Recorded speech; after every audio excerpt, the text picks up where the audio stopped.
গাভীর জরায়ুতে ইনফেকশন হলে বা বারবার বীজ দিয়ে যদি কনসিভ না করে তাহলে কেন রেনামাইসিন জরায়ুতে প্রয়োগ করা হয়? আমাদের 3টা গাভীর একই সমস্যা হয়। আজ আমাদের সার্জন স্যারের পরামর্শ অনুযায়ী সেই চিকিৎসাই করা হচ্ছে। এই চিকিৎসা কেন করা হয়, এতে আসলে কি উপকার পাওয়া যায়, সেটাই আজকের এই ভিডিওতে আপনাদের সাথে শেয়ার করব। সবাইকে নমস্কার। আমি আগের ভিডিওতে আপনাদের দেখিয়েছিলাম যে আমাদের 3টা গাভীর জরায়ুতে ইনফেকশন ধরা পড়েছিল, আর সেই সময় আমাদের সার্জন স্যারকে আমরা এনেছিলাম আমাদের ফার্মে। তখন তিনি আমাদের ইউটেরাইন বেড চালিয়ে যেতে বলেন, এর পাশাপাশি আমাদের এআই কর্মী ভাইকে কিছু চিকিৎসা করার পরামর্শ দিয়ে যান। আজকে সেই চিকিৎসাটাই আপনাদের সাথে শেয়ার করব।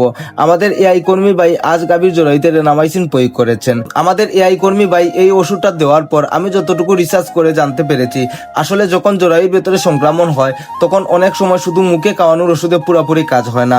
তাই ভেটেরিনারি চিকিৎসকের পরামর্শ অনুযায়ী সেক্ষেত্রে সংক্রমণের জায়গাতে ওষুধ প্রয়োগ করা হয়, যাতে ওষুধ সরাসরি আক্রান্ত স্থানে কাজ করতে পারে এবং জীবাণুর পরিমাণ কমাতে সাহায্য করে। এর ফলে জরায়ুর ভিতরে সংক্রমণ ধীরে ধীরে কমতে পারে এবং পরবর্তীতে গাভী সুস্থভাবে গাভ হওয়ার সম্ভাবনা বাড়ে। আর এই ধরনের চিকিৎসা নিজেরা করার চেষ্টা করবেন না, কারণ জরায়ুর ভিতরে ওষুধ প্রয়োগ করার জন্য সঠিক পদ্ধতি, পরিচ্ছন্নতা এবং অভিজ্ঞতা খুবই গুরুত্বপূর্ণ।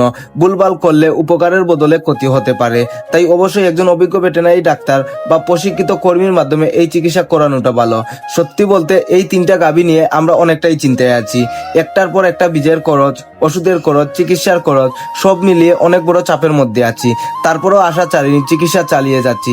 এখন দেখার বিষয় হলো এই চিকিৎসার পর ইনফেকশন পুরোপুরি কমে কিনা, আর পরের হিটে গাভীগুলো কনসেপ্ট করে কিনা, সেই আপডেটও আপনাদের সাথে শেয়ার করব। তো যাই হোক বন্ধুরা, সবাই ভালো থাকবেন, সুস্থ থাকবেন। দেখা হবে পরের কোনো একটি নতুন ভিডিওতে।